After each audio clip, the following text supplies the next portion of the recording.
평안하니라 는 말씀으로 역대하 14장 1절에서 8절까지 말씀을 가지고 말씀을 나누겠습니다. 지난 시간에 열왕기상을 통하여 열왕기 저자가 소개한 아사를 살펴봤고, 오늘은 동일한 사건이지만 조금 더 구체적으로 역대기 저자가 아사왕의 행적에 대해서 설명하고 있습니다. 14장 1절에 아비야가 그의 조상들과 함께 누움에 다윗성에 장사되고 그의 아들 아사가 대신하여 왕이 되니 그의 시대에 그의 땅에 10년 동안 평안하니라. 이 왕이 바뀌었는데, 왕이 바뀌니까 그동안 계속 전쟁 이야기 듣다가 모처럼 평안하다는 말을 듣게 됩니다. 이 평안이 어디서 왔느냐는 것은 또 조금 살펴보겠지만, 리더가 이렇게 중요합니다. 왕이 한 사람 바뀌니까 평화의 시대가 오더라. 물론 평화의 왕이 오실 때까지는 대화 전쟁이 끝이 없겠지만, 그래서 우리가 여러분들 때문에 여러분들이 가는 곳마다 분열이 있고 다툼이 있고 전쟁이 있는 곳에 여러분들이 가시면 평안이 있으셔야 됩니다. 왜냐하면 예수님을 우리가 평화의 왕을 모시고 있으니까. 우리는 이미 하나님의 아들이 되었으니까. 화평케 하는 자는 복이 있나니 그 하나님의 아들이라 일컬음을 받으리라. 화평케 하면 하나님의 아들이 되는 게 아니고 이미 하나님의 자녀가 되었기 때문에 그 사람이 가는 곳마다 평화를 심습니다. 아사의 이름의 뜻이 의사, 치료자라는 말 아니었습니까? 지금 참 세상이 정말 우리나라만 봐도 그렇고 정오심이 가득하고 흑백 논리, 우리 편이 아니면 모두 적으로 매도하는 그런 시대. 세계적으로도 지금 중동에도 그렇고 이게 정말 일촉즉발 남의 이야기가 아니지 않습니까? 그 여파는 고스란히 전 세계 사람들이 다 겪어야 될 일들인데, 이런 일들을 보면서 주님이 빨리 오셔야 되는, 역대 왕들의 역사가 보여주는 것이 주님이 오셔야 되겠다는 거 아니겠습니까? 그래서 우리도 주님 오시기를 기다리고 있는데, 10년이라는 것은 꼭 횟수도 중요하지만 10년이라는 것은 또 성경에서 10은 7과 함께 완전수니까 평안이 있었다는 것. 자, 그러면 이 평안이 어떻게 있었느냐라고 이야기할 때 2절에 보면 아사가 그의 하나님 여호와 보시기에 선과 정의를 행하여, 선이라는 것은 항상 하나님 중심이라고 그랬죠. 하나님의 중심, 정의는 비슷한 말이죠. 같은 의미죠. 하나님 중심으로 하나님의 영광을 위한 삶을 살게 되면 제일 먼저 특징이 뭔가 하면 하나님을 대신한, 하나님이 제일 싫어하시는 우상을 없애게 됩니다. 3절의 이방제단, 열왕기보다는 조금 더 구체적으로 이야기하고 있죠. 이방제단, 이것은 아마 유대 백성들 가운데 드라빔 같은 가정 수호신, 각 집집마다 섬겼던 이런 신들이 있었던 것 같아요. 요즘으로 이야기하면, 제가 예전에 영도에서 전도사 시절에 보면 주로 바닷가에서 일하는 분들이 많은데, 거기는 교회 다녀도 집에 들어가면, 권사님 잘 아시겠네요. 부적이 많아요. 부적을 많이 붙여놓고, 왜 바다에 가니까 도와달라고, 보호해달라고, 이런 의지하는 이런 게 있더라고요. 당시에 이런 가정에서 생겼던 이런 이방제단, 또 산당 없애고 주상은 성스러운 돌이라 해서 돌로 만들어서 옛날에 우리 어르신들 그랬잖아요. 여기는 뭐 나무 보면 나무신, 뭐 보면 무슨 신, 어디든지 신을 섬기는 마음으로 빌었듯이 곳곳에 이런 것들 주상을 깨뜨리고 아세라 성은 또 나무로 만들었습니다. 바알과 함께. 자, 그러면 산당 없애고 돌 주상을 깨뜨리고 나무로 만든 아세라상을 찍고 유다 사람에게 명하여 그 조상들의 하나님 여호와를 찾게 하며 그의 율법과 명령을 행하겠다. 이 극극적으로 대종교 개혁이 일어났다는 걸 수가 있죠. 하나님을 찾게 만들고 율법을 행하게 하고 5절에 유다 모든 성읍에서 산당과 태양상, 아마 바알이 태양을 지배한다라고 생각했기 때문에 이런 상들을 다 없애니까 나라가 그 앞에서 평안함을 누리니라. 그러면 오늘 우리들에게 적용할 때 참 불평불만과 환멸 가득 찬 세상에서 참 쉬는 날과 참 평안을 몰랐구나. 그 평안을 참 누리고 싶은데 예수님은 부활하시자마자 평안을 내게 준다. 건강에 있을지어다. 이 말씀하셨는데 세상에서는 환난을 당하나 담대하라. 평안을 빼앗기지 말라. 이거 보면 물질의 풍요로움과 환경의 어떠한 좋음이 평안을 갖다 주지 못합니다. 또 물질의 결핍과 또 아픔과 병이 또 평안을 누리는데 방해도 안 되고 상황과 환경이 아니고 결국은 우리가 지난 시간 시편 말씀을 통해서 깨달은 말씀이 뭔가 하면 참 평안은 결국은 하나님과의 관계에서 이루어집니다. 하나님의 관계가 샬롬이 안 되면 아무리 뭐가 많아도 여러분 불안하죠. 그런데 하나님하고 샬롬이 되면요.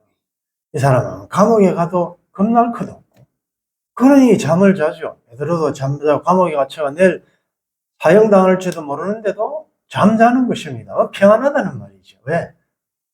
하나님과 샬롬이 되죠. 감옥에 갇혀도 매를 그렇게 맞고 감옥에 갇혀도 기뻐하며 찬송하며 기도할 수 있는 게 뭡니까?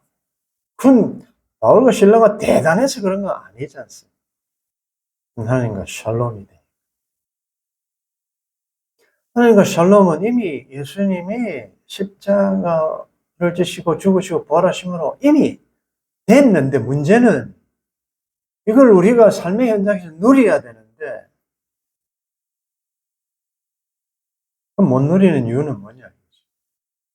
그건 말할 수 없지만 내 마음에 우상이 있다는 거예요. 뭔가 하나님께 맡기라. 내 길을 여호와께 맡기라. 기존품 맡기라. 못 맡기거든.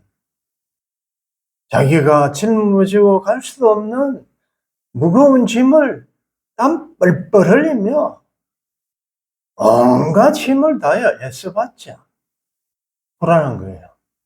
뭔가 이루어진 것 같지만 정말 그가 중생된 자면 하나님하고 샬롬이 안 됐다는 걸 아니까 불안하지 항상. 이게 언젠가 터질 거다 이런 생각을 갖는 거죠.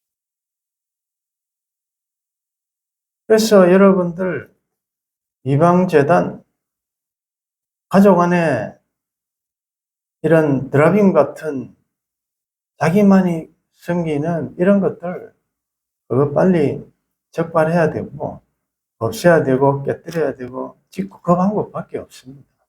다른 방법이 없습니다. 이 평안함을 누렸다 했지 않습니까? 그런데 그 누린 이유는 6절에 답이 나타나요. 6절 같이 읽겠습니다. 여호와께서 아사에게 평안을 주셨으므로 그 땅에 평안하여 여러 해의 성읍이 없은지라. 그가 견고한 성읍들을 유다에 건축하니라. 평안을 누가 주셨다고요? 하나님이 주셨다. 여호와 하나님이 주셔야 돼요. 평안을. 하나님이 주시려고 하면 주실 그릇이 준비되어야 되잖아요. 결국 그것은 우상이라는 것들을 없애야 한다. 내 마음의 우상. 하나님 같은, 하나님보다 더 생각하고 의지하고 바라보고 놓을 수 없는 것. 사람이든 물질이든 무엇이든 그건 다 있어요. 그걸 순서를 바꿔야 돼요. 하나님을 제일 최고의 자리로 빨리 바꿔야지. 자기가 하나님 자리에 있어도 안 되고, 자식이 하나님 자리에 있어도 안 되고, 그 누구도 돈이 하나님 자리를 차지해서 돈 밑에 하나님을 두면 그 우상이다. 알면서도 이건 손해봐야 되겠다는 결단을 하셔야 돼요. 오늘 아침에 우리 산돌톡에 올라온 게 그거 아닙니까? 내 이성을 따를 것이냐, 하나님의 말씀을 따를 것이냐, 섬길 자를 택하라 결단을 해야 한다.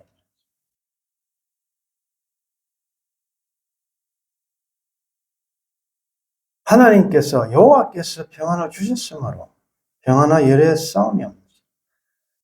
여러분들 부부 싸움도 그렇고요. 싸우는 힘이 많은 것은 여러 가지 이유, 핑계 탓하지만 심지어 날씨가 이래서 뭐 어떻다 다 하는데 그 추적해보면 자기가 하나님과의 샬롬이 될 때는요. 싸움이 있을 수가 없어요. 이게 말씀 충만, 은혜 충만, 성령 충만하면 거기서 마음에 품은 것이 나오는 게 뭐가 나오겠습니까? 그 살리는 말, 은혜스러운 말, 생명적인 말 이런 게 안 나오겠습니까? 약점이 보이면 그것을 덮어주고 중보하고 품어주고 이해하고 배려하고 이게 막 된다고. 희한하게도 된다고.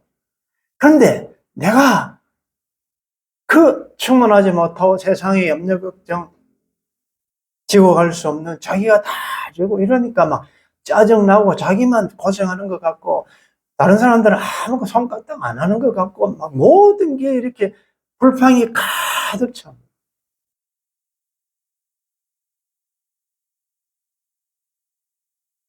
여러분들이 언제 자꾸 부부싸움 했습니까? 이건 여러분들 보고 하는 말이에요. 여러분들 별로 없으니까. 언제 이렇게 막 이 다툼이 막 있습니까? 그리고 언제 그게 눈 녹듯이 언제 사라지고 또 마음의 평정을 누릴 때가 언제냐 보면 항상 보면 수직적인 하나님과의 관계가 제대로 되면 이건 문제가 아니에요. 내가 영적으로 확 비상하고 독소리처럼 하늘로 올라가 버리면 땅에 그동안에 크게 생각했던 문제들, 걸림돌들이 더 이상 문제가 안 돼요. 그런데 내가 하늘을 날지 못하고 날개가 있음에도 불구하고 항상 땅에 붙어가지고 하늘을 날아야 될 사람이 땅에 있으니까 자꾸 땅만 크게 보이잖아요. 하나님이 잘 안 보이고 말씀이 그냥 역사를 못하고 막 이러다 보니까 전쟁이 계속 있는 것입니다. 여러 해 싸움이 없은지라 이 말씀을 여러분 잘 한번 적용해 보시고 7절에 아사가 일찍이 유다 사람에게 이르러 우리 하나님 여호와를 찾았으므로 이 땅이 아직 우리 앞에 있나니 우리가 이 성읍을 건축하고 그 주위에 성곽과 망대와 문과 빗장을 만들자. 우리가 주를 찾았으므로 주께서 우리 사방에 평안을 주셨느니라. 이에 그들의 성읍을 형통하게 건축하였더라. 이거 오늘 참 날씨는 덥지만 좋은 이 평안이라는 말 들으니까 얼마나 좋아요. 뭔가 영적으로 신선해지고 평안이 있네. 우리도 평안을 누릴 수 있네. 하나님이 주시면 그 평안이 되는 것입니다.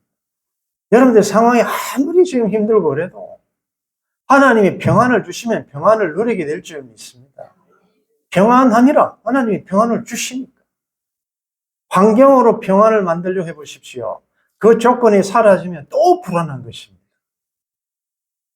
그러나 영원히 현재로 우리와 함께 하시는 이분 평화로다. 내 마음속에 샘는 영생수 한없이 많고 크고 나의 마음이 늘 평안해. 나의 마음속에 늘 평안해. 악한 죄 파도가 많고 염려 걱정이 많아도 나는 늘 평안해. 왜? 평안의 왕이신 그분을 모시고 있으니까. 이 젊으나 늙으나 뭐 이런 게 중요하지 않다는 거죠. 여러분들 평안의 사람이 되시고 평안을 누릴 수 있는 여러분들 되시기를 바랍니다. 이 평안의 때 놀고 있느냐? 아닙니다. 아사는 하나님이 평안을 주셨기 때문에 그동안의 시삭과의 전투에서 무너졌던 성읍들 이런 모든 것들을 다시 언제 또 이제 다음 시간에 이제는 이 100만 대군이 침투해 옵니다. 언제 또 적군이 침범할지 모르기 때문에 그동안에 무너진 데를 보수하고 다시 방어 준비를 합니다. 지금 이제 뜸을 넘어들이는데 벌써 뭐 8일 날 공격할 것이다. 아니 8일이 아니고 뭐 5일이면 공격할 것이다. 6일에 공격할 것이다. 아직 이란이 미사일 안 쏘았죠. 이게 그러니까 이스라엘 입장에서는 언제 어디로 공격할지 모르니까 방어를 해야 될 거 아니에요. 그래서 뭐 지금 어떻게 될지 딱 긴장하고 있듯이 지금 우리는 평화의 시대가 아니잖아요. 잘 보면 영적으로 보면 영적으로는 지금 전투적입니다. 사탄이 자기 때가 얼마 안 된 줄 알고 지금 오는 사자처럼 택한 자라도 삼키려고 지금 아주 발악하고 공격하고 있기 때문에 가만히 있어. 아, 평안하네. 평안할 때가 아니라고요, 지금. 그러면 우리가 지금 해야 될 게 성읍들을 건축하고 성곽과 망대와 문과 빗장을 만들자. 그래서 건축하여 하나님 은혜로 잘, 이게 이제 영적으로 이야기하면 기름 준비하는 것이다. 평안할 때 밤중을 준비하는 것이다. 여러분들 집에서부터 어디가 지금 뚫렸는지, 어디가 지금 무너졌는지, 어디로 침투해 올지를 알잖아요. 여러분 딱 보면 알잖아요. 우리 자녀들 가운데 어디가 제일 믿음이 약하다. 그러면 약한 대로 적군이 들어오는 거죠. 아무리 이곳에 파수 잘해놔도 그 제일 약한 자가 있는 이 공중의 권세 잡은 자가 그 정보를 다 가지고 있는데 그걸 모르겠습니까? 안다고요. 어디로 딱 뚫고 들어온다고요. 에덴 동산에도 보십시오. 철동같이 하나님이 말씀했음에도 불구하고 하와가 혼자 있을 때 침투에 들어오잖아요. 그러면 여러분들도 마찬가지고 한번 무너진 것 이런 것들 재단을 다시 수축하고 방을 쌓고 에덴 동산을 잘 다스리고 지키라 했으니까 지킨다는 것은 누가 침투에 들어온다는 의미입니다. 그래서 우리가 지금 이런 준비를 잘 하셔야 되고 8절에 보면 아사의 군대는 유다 중에서 큰 방패와 창을 잡는 자가 30만 명이고 베냐민 중에서 작은 방패를 잡으며 활을 당기는 자가 28만 명이라. 그럼 몇 명이죠? 토탈 50? 30 플러스 28은 58만 명이죠. 그들은 다 큰 용사였더라. 뭐 유다 지파해봤자 꼴랑 2지파밖에 없는데 베냐민 유다인데 근데 유다는 큰 지파이기 때문에 30만 명 모으기는 뭐 큰 어려움이 없는데 베냐민은 소수예요. 그런데 28만 명이나 모았다는 것은 이건 좀 어려웠을 것이다 하는 것과 함께 그들이 유다의 이 아사 왕의 개혁과 이 정책에 적극적으로 도왔다는 걸 알 수 있어요. 일자로 또 하나님의 은혜고. 근데 여기 보면 큰 방패와 창은 근접 전투 아닙니까? 근접 전투니까 막 큰 창이 이 방패가 필요하겠죠. 활은 좀 멀리서 쏠 수 있잖아요. 성경에서 활 이야기가 나오는데, 이제 몇 번 나올 거예요. 활 나오면 이제는 왠지 기분이 좋죠. 이번에 파리 올림픽 보면서, 야, 양궁이 그렇게 재밌는지. 아유, 한국은 이제 활은 잘 쏘는 거. 싹쓸이 했죠. 근데 그 훈련하는 과정 들어보셨죠? 그날 바람이 어떻게 불지, 비가 올지 말걸지, 청중들의 소음에 방해받을지 어떨지를 모르기 때문에 활 쏘는 연습을 축구장에 가서 막 환성을 지르는 가운데 마음을 평정을 누리고, 이건 뭐 약간만 심장이 약간만 떨려도 이건 관역 빗나가잖아요. 그런 훈련을 했다는 거 아니겠습니까? 그러면 하나님의 사람들이 영적인 활을 가지고 훈련할 때 어떤 훈련을 받아야 돼요? 항상 좋은 날씨에 바람 하나도 안 불고 그냥, 그것도 관역을 바로 앞에 놓아가지고 그냥 아예 애도 쏠 수 있을 정도로 이렇게 하겠습니까? 그럼 언제 어디서 어떻게 써야 될지 모르니까 그럴 때도 하나님을 의뢰하고 평안함을 가지고 담대히 말씀의 활을 팍 쏠 수 있을 정도로 훈련해야 안 되겠습니까? 그래서 하나님께서 지금 여러분들 훈련시킵니다. 이들은 큰 용사라.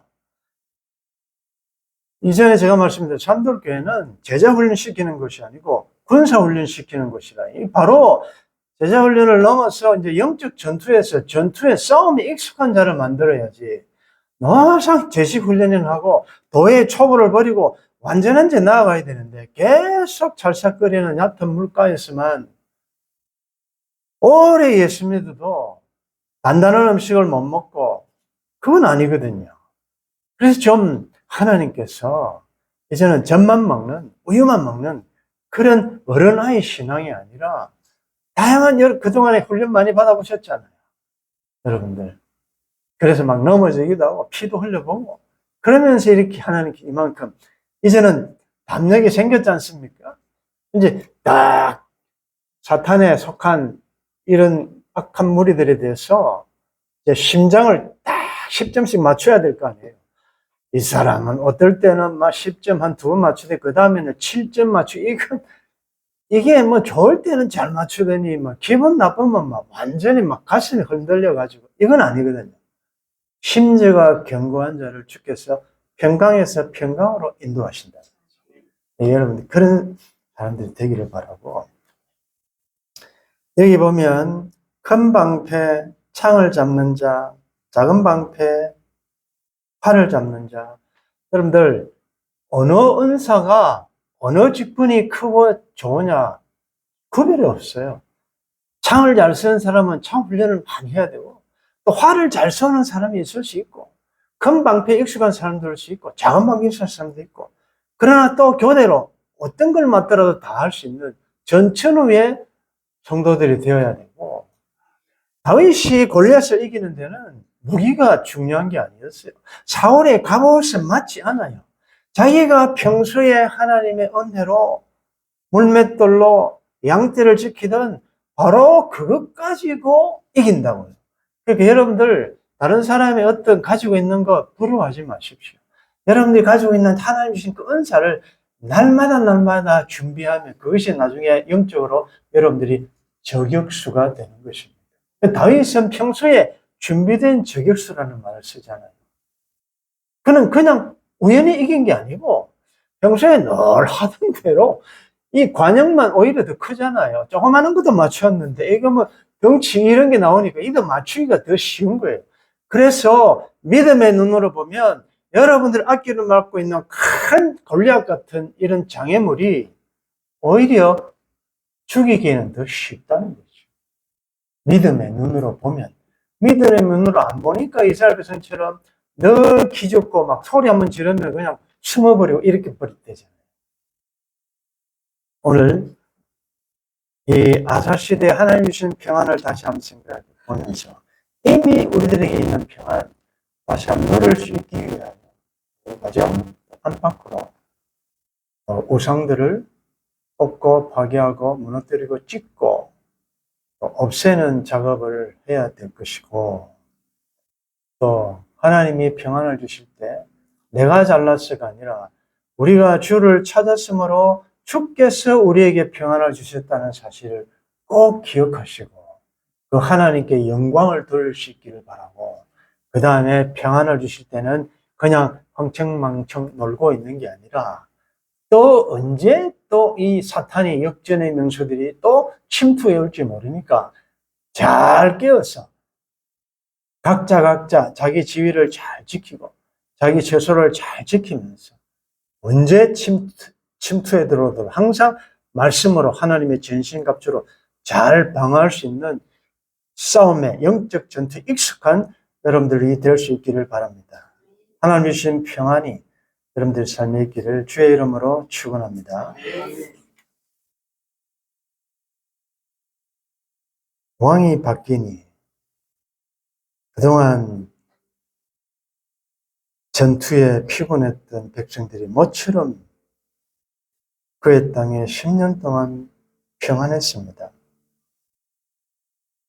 하나님의 은혜고 또 아사가 여호와 보시기에 성과 정의를 행하여 여호와 보시기에 가정이 여기는 이방제단과 산당을 없애고 주상을 깨뜨리고 아세라상을 찍고, 지난주에 주신 말씀처럼 조모도 아세라를 섬겼기 때문에 폐위시킬 정도로 철저하게 계획을 했기 때문에 하나님은 그 땅에 평안을 주셨습니다. 하나님, 우리는 참 여러분들이고 행복한 사람들인데 참 상황과 환경에 자꾸 이 평안을 빼앗기고 누리지 못할 때가 많습니다. 다시 한번 세상이 줄 수도 빼앗을 수 없는 하나님이 주신 이 평안을 회복할 수 있도록 도와주옵소서. 그리고 이 평안을 불평불만이 많은 이 세상에 내가 가는 곳곳마다 평화를 나누는, 평화를 심는 평화의 도구들이 될 수 있도록 도와주옵소서. 하나님, 이제는 어린 자들이 아니라 싸움에 늘 지는 자들이 아니라 이기는 자들이 되어서 하나님의 전신갑주로 무장하며 어떤 무기도, 창도, 방패도, 활도 잘 활용할 수 있는 영적 전투에 익숙한 용사들 될 수 있도록 도와주옵소서. 무더운 날씨에 또 영육간이 지치지 않도록 도와주시고, 어차피 또 세월은 지나갈 터인데 건강하게 우리 성도들 지켜주시고, 특별히 어려운 중에 있는 성도들, 병 중에 있는 성도들 위로하시고 권고하시고 긍휼을 베풀어 주옵소서. 이 밤에도 돌아갈 때 기쁨과 평안을 가지고 이 밤도 편히 쉬기를 바라고 주 예수님의 이름으로 기도드리옵나이다. 아멘.